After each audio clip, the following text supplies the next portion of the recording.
can't believe I forgot to bring this out. Just happened to be in the closet. Yay! Woo! There, now we're ready to go. Yes. And another old friend has come by today as well, whom you will meet a little bit later. But having a street named after you is a pretty cool deal, and I think even JP would think and that too, even though he was a little reticent about all the praise. He wasn't a big fan of his own personal idolatry, but he would think this was a pretty cool day. And I'm delighted that so much of the Wheatus family, for that is JP's real name, Chris Wheatus, is here today. Joni.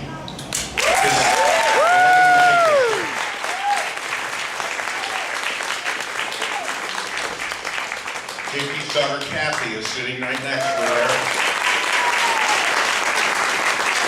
And her husband Jack Frost. That is his name. JP didn't make it up. It's Jack Frost. And JP's beloved granddaughter Christina is here with us as well.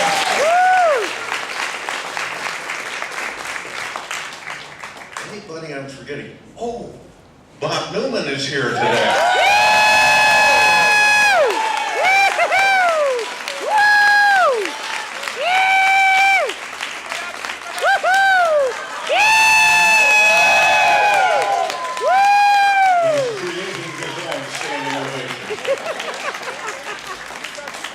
Thank you, Ketchikan. And one other mention I would like to make is that the man who, it was a day almost like this. It was a very sunny day a few years ago when we dedicated the statue that is just down the way that features JP and Gertrude, and Kevin Patello, who created that statue, is here today as well. Where's Kevin? Where's Kevin? Somewhere back here.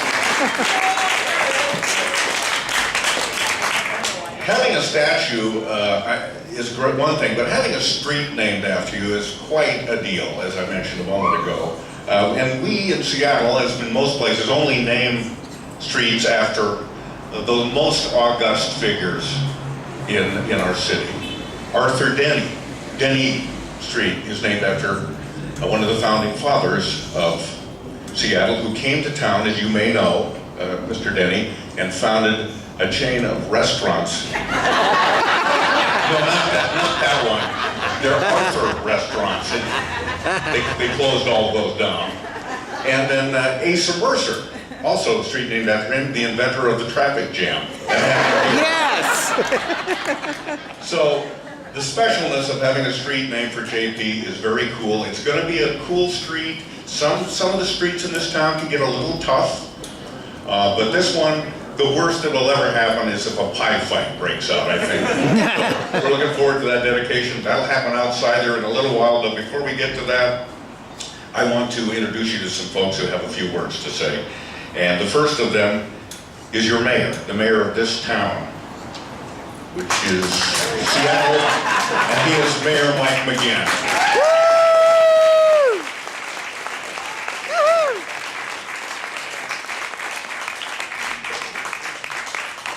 Okay, I can tell you this is one of the best attended press conferences I've ever been to, and it really is a tribute to just what J.P. Patches and Chris Wheatus meant to this town. And I love being in this neighborhood, by the way, and all of you should just recognize the real hospitality and passion that Fremont has with their guests. And Susie, some people call Susie the mayor of Fremont, and what I've learned is I have to share my authority broadly in this city.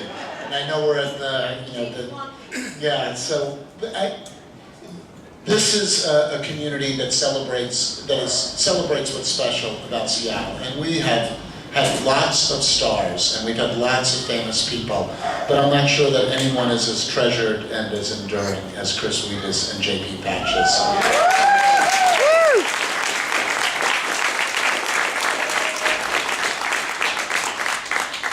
And I was talking to a good friend of mine on the day that he died, and the words that came out of her mouth were, he was there with us every day. He was in our living rooms, and It was like losing a member of the family. And that's what I said that day on behalf of the city. And he will be missed by so many people, but he's also remembered and treasured by so many people. So I'm very, very honored that I get to come to this community, be with you, and rename the street J.P. Patch's Way. Thank you.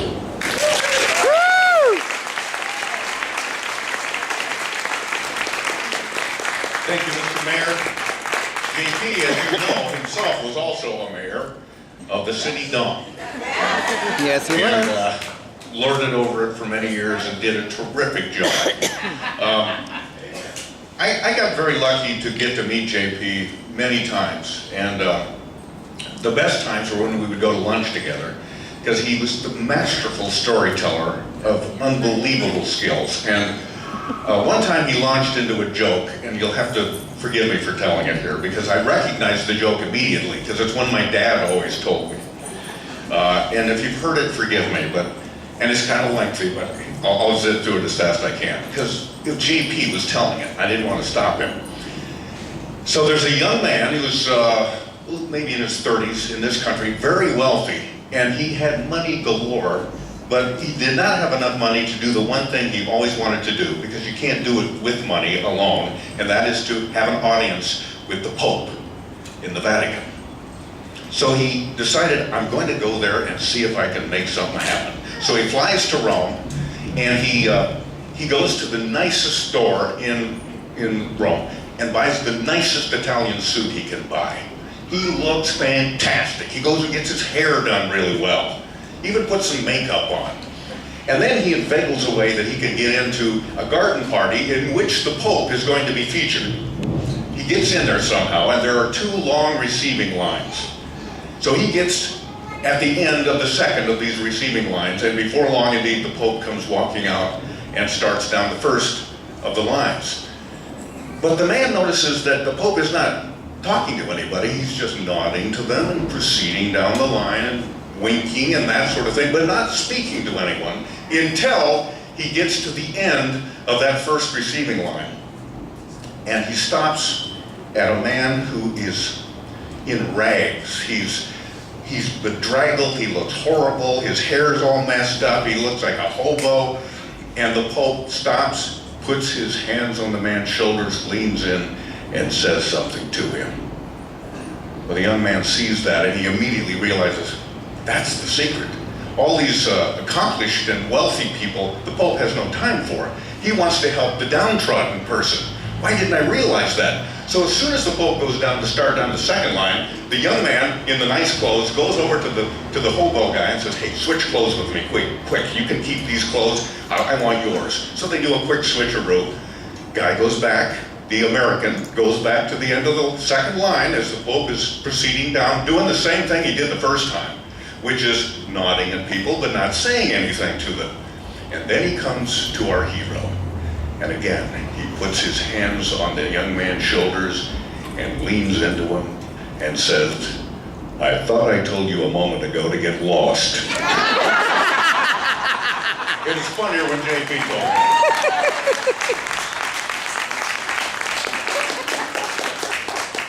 I want to introduce somebody else very special. Most of you already know her. She's a Fremont businesswoman, the president of this facility, History House. And a community leader. And she was instrumental in bringing the J.P. Patches and Gertrude late for the interurban statue down the street to Fremont. It was in the year 2008. It's been 5 years, can you believe it? Susie's also president of History House, which oversaw the unveiling event. And from that beginning, Chris and family established a relationship which resulted in the J.P. Patches exhibit, which is inside here. And if you've never seen it before, you got to check it out. It's a permanent feature of History House, as is this woman, a permanent feature of Fremont, Susie Burke.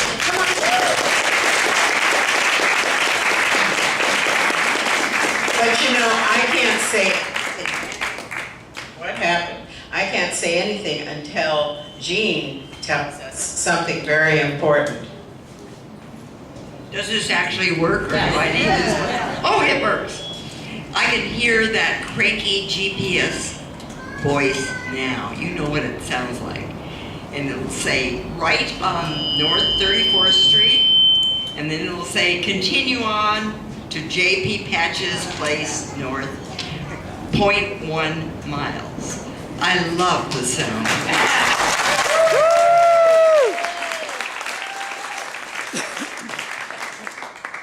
Before Google Maps and MapQuest, JP Patches raised an entire generation of children in Puget Sound. He came into our living rooms using double entendres to connect both children and adults. Laughter and lessons in the same breath. What do you mean by that?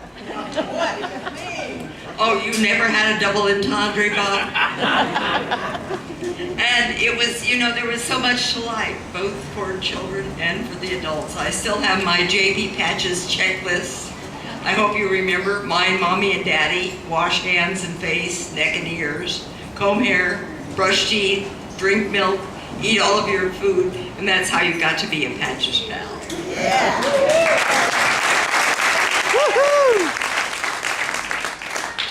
I have to tell you that I shared JP with my two sons, but I didn't get to meet him in person until after I went to work as a daily columnist at the Seattle Post-Intelligencer. As fate would have it, I was scheduled to appear on the new news at Cairo TV the very same day that there was a big breaking news story. And instead of being interviewed, I waited with a group that were touring the station. A very personable floor director, a smiley-eyed gentleman, chatted us up and said, "You remember me, don't you?" And all of a sudden, in a flash, I recognized the voice and I broke out in goosebumps. It was, of course, Chris Clevis, who, post JP Patches' TV show, had taken on the role of floor director. It was remarkable. It was remarkable in that instant of recognition that I was suddenly transformed into a fan that I'd always been, making it understandable how so many generations of women and men both burst into tears on meeting their hero. It's funny the effect that he had on Seattleites. In fact, we're still having it on when Bob Newman speaks to us.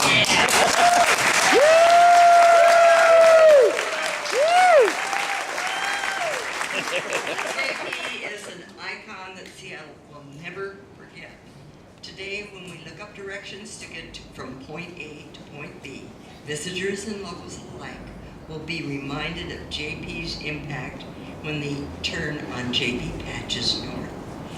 Now, Are all those ride the ducks? now he is forever on the map.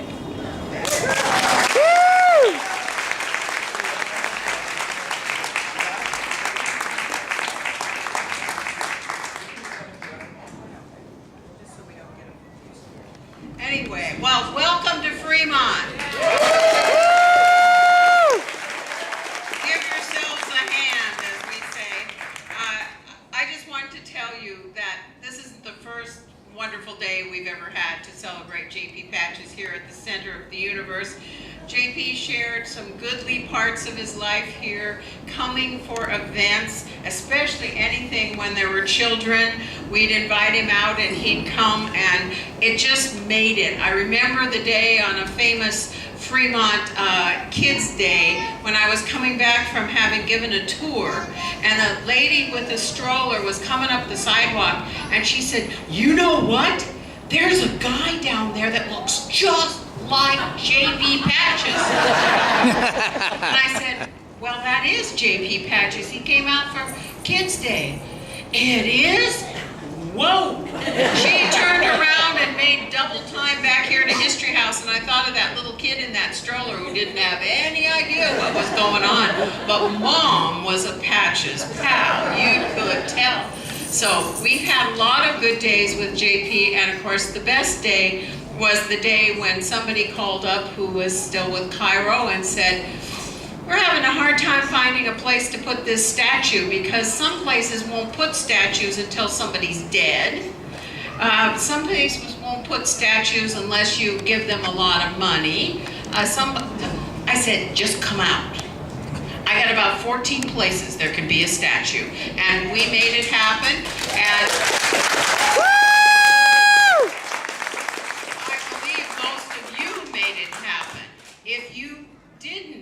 at your name to JP Patches to get the statue built, you can still do that.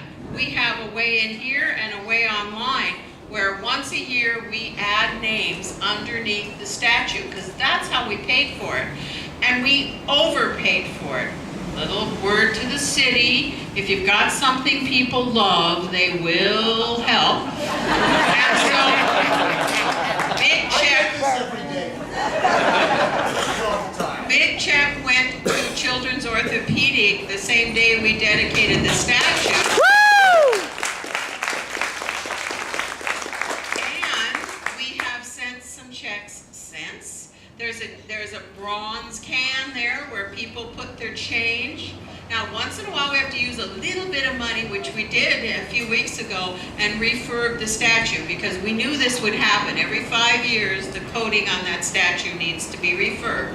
But everything else goes to Children's Orthopedic, which was JP's favorite charity and something that he held very dear to his heart. You've heard about the exhibit in here. We like having volunteers who want to sign up and work in History House with the exhibit, with the statue, with various things. John can help you sign up. He'll have a sign-up sheet on a clipboard. The point is, this doesn't have to be any kind of end. We know JP, we know he loved our city. His name's gonna be on our street. He's right with us every day over at the Adobe Plaza. And we're just gonna keep on enjoying all things JP right here. Thank you so much for coming.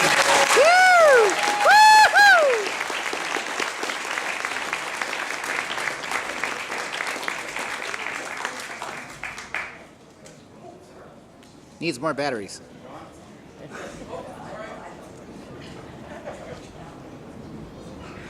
That was Susie Burke. And preceding her, of course, was our city council member, Jean Cotton, who mentioned that she used to write a column for the PI, but then it was later in the Seattle Times. And I remember when I was working on a show called Almost Live, that we would have a little contest all the time. A keister might come walking into the office one day and say, "Don't know if you noticed my name was in Gene Godden's column yesterday." And so it used to bug us, and especially me. And I remember practically begging her one time, "Could you put my name in your column sometime?" And so she did. It just was my name. It didn't, I hadn't done anything. She said, "Very happy, there it is." We first met this precocious, witty young lady when she was really little a few years ago, 5 years ago, at the statue dedication late for the interurban. And it was her speech that day, and there was a lot of speechifying, but it was her speech that day that people are still talking about. People who were there were moved by it as she talked about her Gampy, as she called her grandpa, Chris Wheatus. And History House received so many requests for copies of her speech that they decided to print it and make it a part of their JP Patches exhibit. Here's Christina Frost. Yes.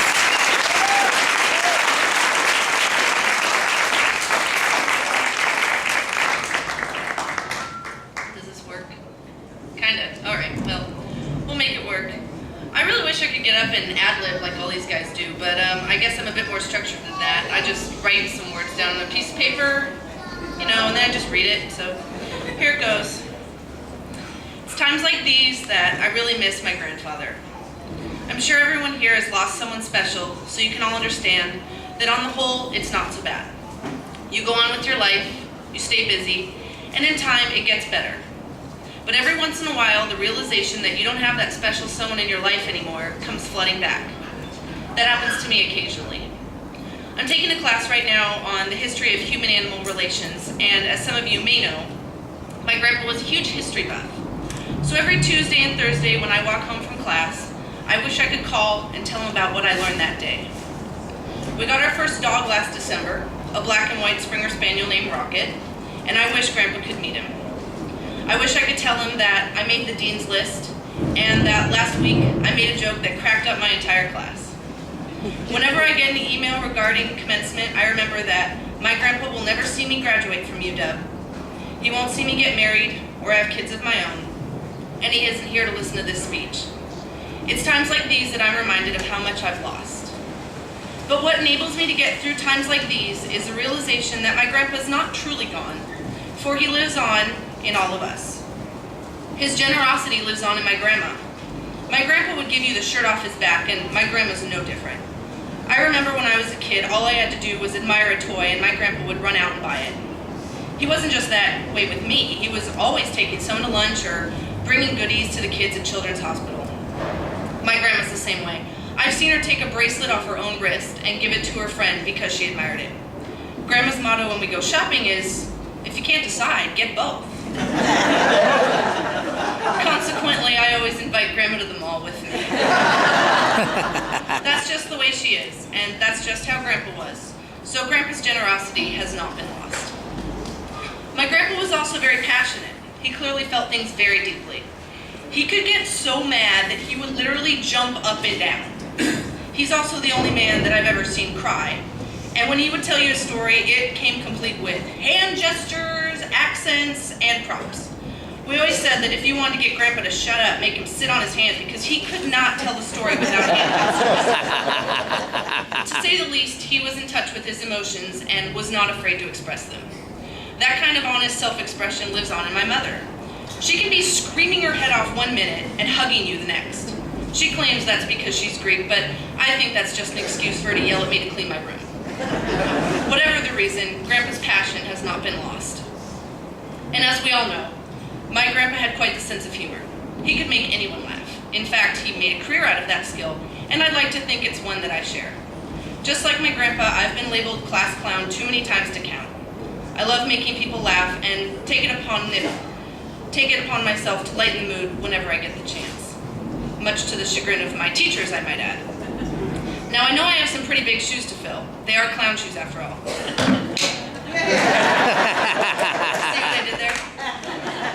All right, I know that was lame, but there's only one Chris Sweetness. No one could make anyone smile like my grandpa, but nonetheless, his sense of humor has not been completely lost. And finally, his spirit lives on in all you Patches pals. Grandpa was always a kid at heart, and I know from talking to countless Patches pals over the years that he brought out the kid in you too. Because when you watched the show or talked to him in person, you weren't worrying about your credit card bill or the test you had next week. You were living in the moment. I think that's what was so powerful about the show. It made you forget your troubles for a little while and gave you a reason to laugh and enjoy yourself. Just because the show went off the air and Grandpa's not here to answer emails or go on appearances anymore doesn't mean that all you kids have to grow up. Every time you make someone smile with a lame joke, impression, or pun, you're doing your part to carry on JP's legacy. You're carrying on my grandpa's carefree spirit. And for that reason, he will never truly be gone. Thank you.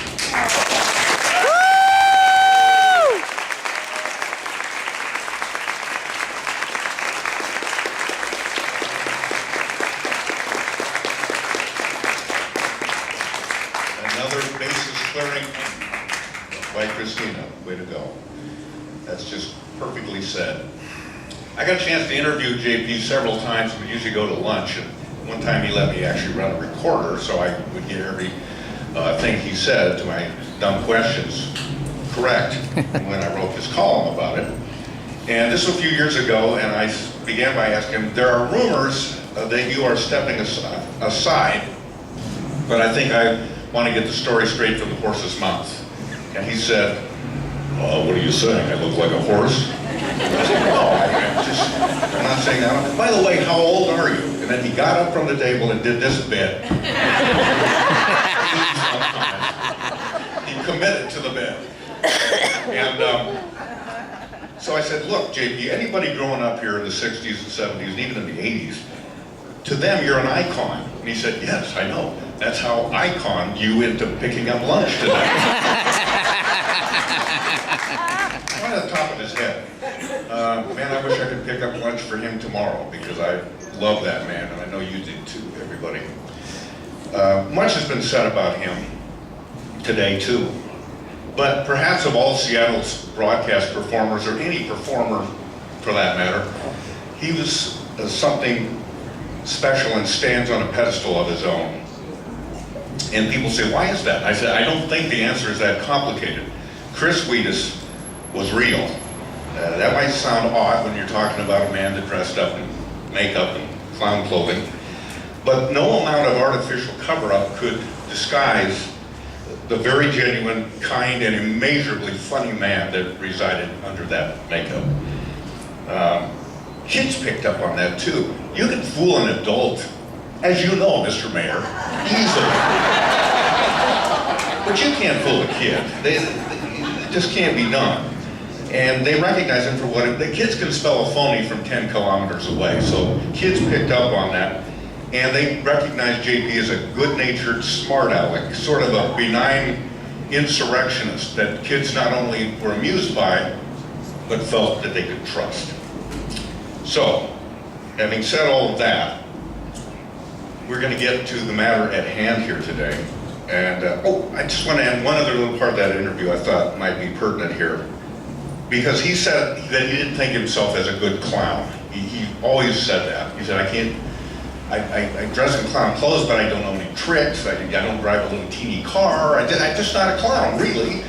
And I said, well, what about balloon animals? Can you make those? He said, yeah, but they all look like legless, headless, tailless dachshunds. And I said, what about this sidekick of yours, Gertrude? He said, yeah, she kicked my side quite a bit, but I was fond of her. And I said, and this is where I became Mike Wallace. I said, isn't it true that Gertrude was actually a man named Bob Newman?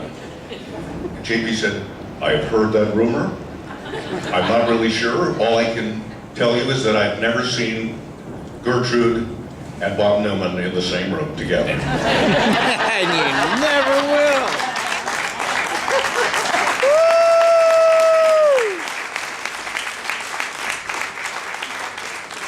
That doesn't really mean anything. I've never seen Gertrude in the same room with Tim Eyman either, so, really matters. Well, I'm going to read you just part of the proclamation, and then we're going out there to do it, okay? This is from the City of Seattle, Resolution 31413. It's got a lot of whereases in it. Whereas the City of Seattle has been fortunate to be the home of many great artists and thinkers and performers of all types, but one of our most enduring and treasured icons was Chris Wheatus, aka JP Patches, and whereas on television from 1958 to 1981, Mr. Wheatus entertained generations of Seattle area children and adults with his unrehearsed show. Unrehearsed? Unrehearsed. Show, broadcast live and often twice in a day. And whereas since Mr. Wheatus' passing earlier last summer, many of Seattle's residents have gathered to pay respect to the memory of J.P. Patches, and we would like you to join our community by paying tribute now. Therefore, be it resolved by the City Council of the City of Seattle, the Mayor concurring that Section 1 North 34th Street between Fremont Avenue North and Troll Avenue North shall be an honorary designation as J.P. Patches Place.